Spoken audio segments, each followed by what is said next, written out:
বন্ধুগণ,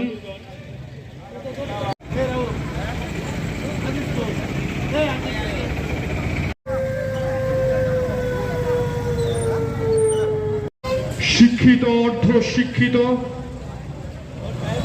তরুণদের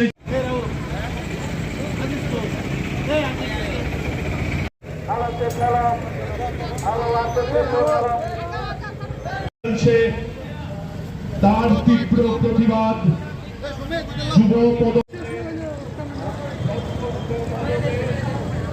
আজকে মূলত হচ্ছে আমাদের গোটা রাজ্যে তিনটা নির্দিষ্ট দাবিতে, কাজের দাবিতে, আমাদের রাজ্যের আইনের শাসন পুনঃপ্রতিষ্ঠা করতে, জঙ্গলের রাজত্বে অবসান ঘটাতে এবং নেশার বিরুদ্ধে, নেশা কারবারিদের বিরুদ্ধে কঠোর ব্যবস্থা গ্রহণের দাবিতে, এই তিনটা দাবি নিয়ে গোটা রাজ্যে এই সময়ে বামপন্থী দুটি যুব সংগঠন ডিওয়াইএফআই এবং টিওআই লড়াই আছেন, আন্দোলনে আছেন।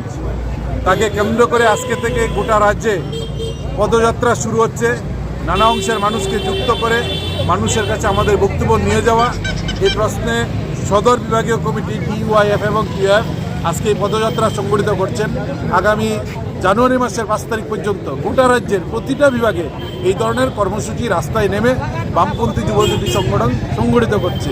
আমরা দেখছি গোটা রাজ্যের একদিকে বেকাররা অন্য হয়ে ঘুরছে, দরজায় দরজায় সরকার শাসক দল নেশার সামগ্রী পৌঁছে দিচ্ছে। তার সঙ্গে হচ্ছে শিক্ষিত বেকার যুবক যুবতীদের সঙ্গে আমাদের রাজ্যের মহাকরণে বসে মন্ত্রীরা প্রতিদিন প্রতারণা করছেন। একদিকে মহাকরণে বসে যে প্রতারণা করছেন তার নিন্দা জানাচ্ছি, এবং রাজ্যের শিক্ষক নেই, শিক্ষক নিয়োগের যে টিআরবিটি, তারাও একটা স্বশাসিত সংস্থা হয়ে বিজেপির লেজুর ভিত্তি করছে। বিভিন্ন দপ্তরে নিয়োগের বিজ্ঞপ্তি দিচ্ছেন আর বিজ্ঞপ্তি বাতিল করছেন। বেশ কিছু দপ্তর ইন্টারভিউ নিয়েছেন, এখন নিয়োগ করছেন না।